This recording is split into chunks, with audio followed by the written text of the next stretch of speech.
Salam sejahtera, terima kasih karena bersama dengan saya di Nazilin Unity Channel. Keputusan paling menggemparkan dan memalukan Perikatan Nasional hari ini apabila seorang aktivis yang juga pro Perikatan Nasional, siapa lagi kalau bukan Papa Gomo, hari ini tampil memohon maaf, minta maaf kepada Ketua Polis Negara dan Mahkamah. Ada netizen kata, inilah sikap yang paling terpuji, kata mereka. Menyindir Papa Gomo. Sudah buat minta maaf.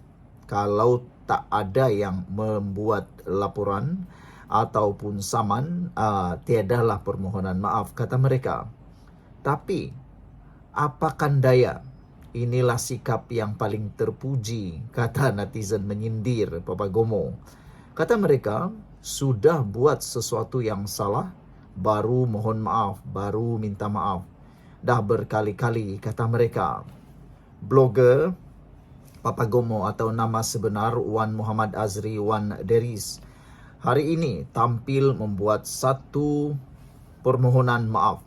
Mengemukakan permohonan maaf tanpa bersyarat kepada Ketua Polis Negara Tan Sri Razaruddin Hussein dan Mahkamah Tinggi. Papa Gomo membuat permohonan maaf itu berhubung kenyataannya pada 14 Januari lalu dan penggunaan gambar imej Ketua Polis Negara yang diubah suai pada 15 Januari lalu. Membacakan penyataannya di hadapan Pesuruh Jaya Kehakiman Gan Tee Cheong. Kenyataan dan gambar itu disiarkan Papa Gomo, walaupun selepas perintah injuksi dikeluarkan mahkamah pada 31 Disember tahun lalu yang menghalangnya daripada berbuat demikian. Selepas pernyataan itu dibacakan, Razaruddin dan mahkamah menerima permohonan maaf berkenan dengan syarat ia disiarkan di YouTube, TikTok, X dan Telegram bermula hari ini dan tidak diturunkan sekurang-kurangnya 7 hari. Papa Gomo juga dikehendaki memadamkan kenyataan dan gambar terbabit bermula hari ini. Tee Cheong turut memerintahkan Papa Gomo membayar kos sebanyak RM5,000.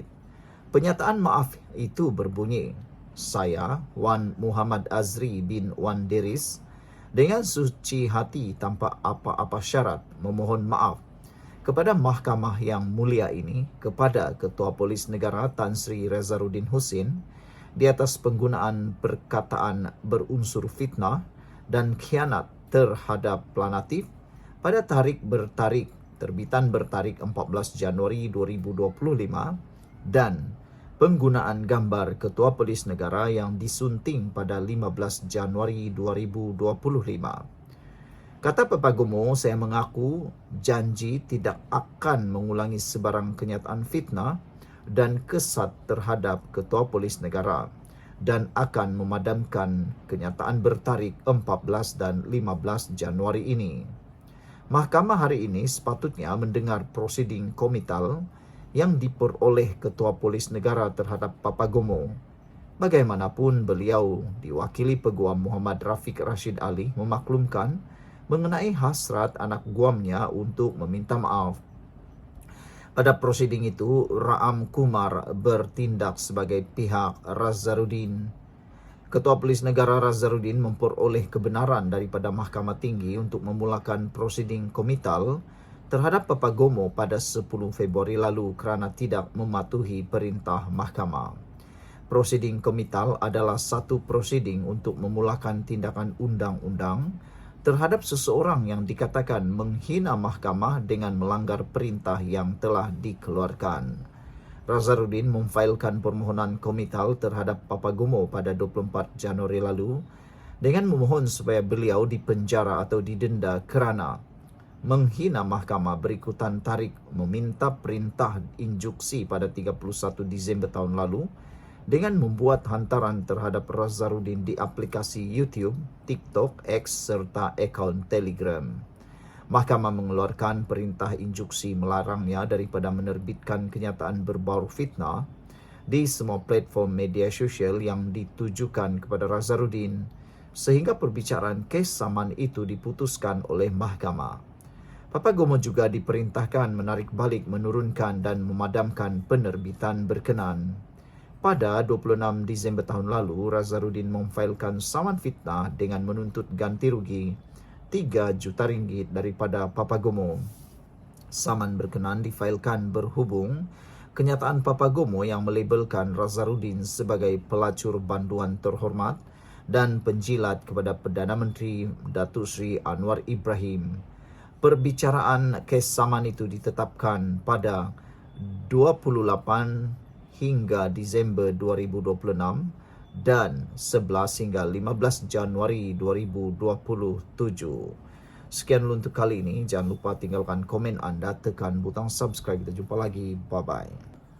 Salam sejahtera. Terima kasih karena bersama dengan saya di Nazilin Unity Channel. Pemimpin bersatu, tekan speaker.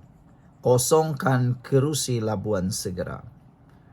Kalau ini benar-benar berlaku, bermakna bersatu akan hilang satu lagi kerusi. Bila bersatu hilang satu lagi kerusi dan dikosongkan kerusi Labuan, maka kita akan lihat satu lagi pilihan raya di Labuan. Adakah parti bersatu boleh menang lagi atau mereka akan kalah terduduk tak mampu nak lakukan apa-apa? Ramai netizen kata ini satu tindakan yang merugikan bersatu. Karena kata mereka, kemenangan Parti Bersatu dulu di Labuan kerana adanya gelombang hijau. Selain itu, mungkin pada waktu itu ianya kena pada timingnya. Tapi sekarang ini kalau pilihan raya kecil diadakan di Labuan dan bertanding lagi Parti Bersatu, kata mereka, silap-silap hari bulan.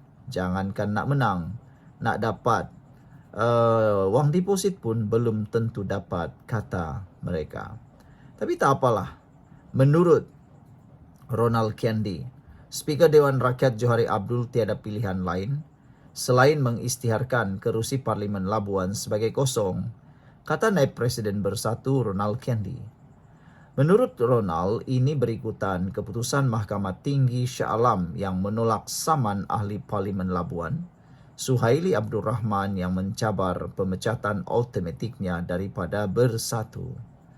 Memandangkan Mahkamah Tinggi Shah Alam telah membatalkan writ saman dan penyata tuntutan yang berhormat Datuk Indra Suhaili, maka jelas alasan yang dijadikan sandaran oleh YB Tan Sri Speaker untuk tidak mengosongkan kerusi P166 Labuan dan menolak permohonan saya dalam surat terdahulu bertarikh 9 Julai 2024 sudah tidak lagi relevan dan terpakai, katanya.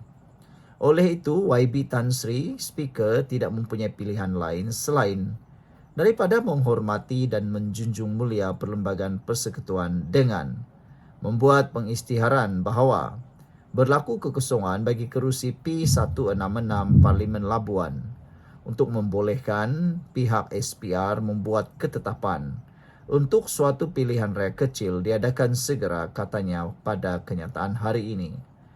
Ronald Kendi turut maklumkan dia telah menghantar surat kepada Johari berhubung perkara tersebut hari ini. Minggu lalu, Mahkamah Tinggi Shah Alam memutuskan berpihak kepada Bersatu selepas Hakim Nur Hayati Mat mendapati saman Suhaili tidak mempunyai merit. Permohonan Bersatu untuk membatalkan saman dibenarkan dan mahkamah memerintahkan pelanatif membayar kos RM5,000 kepada parti itu, kata Peguam Bersatu Chetan Jethwani kepada Bernama. Dalam pemfailan yang dilihat oleh Malaysia Kini, Bersatu berhujah tindakan Undang-Undang Suhaili berkaitan pemecatan keahlian itu satu percubaan untuk mengelak daripada peruntukan undang-undang anti lompat parti. Suhaili salah seorang daripada 6 bekas wakil rakyat Bersatu yang status mereka sebagai ahli parlimen telah menjadi persoalan, namun Speaker Dewan Rakyat sebelum ini membenarkan mereka mengekalkan kerusi masing-masing. Pemecatan mereka daripada keahlian Bersatu berlaku selepas ke-6 wakil rakyat berkenan mengisytiharkan sokongan kepada Anwar Ibrahim. Susulan itu Bersatu meminda perlembagaannya bagi menggugurkan keahlian mana-mana parti yang melompat, satu tindakan yang dijangka mengaktifkan peruntukan anti lompat parti Di bawah perkara 49E, Perlembagaan Persekutuan sekaligus menyebabkan kerusi mereka dikosongkan. Bagaimanapun, Johari menolak permohonan bersatu untuk mengosongkan ke-6 kerusi tersebut. Dalam satu surat yang dilihat oleh Malaysia kini, Johari berhujah peruntukan anti lompat parti bagi Perlembagaan Persekutuan bertujuan menjamin kestabilan politik. Sekian untuk kali ini. Jangan lupa tinggalkan komen Anda, tekan butang subscribe. Jumpa lagi. Bye-bye.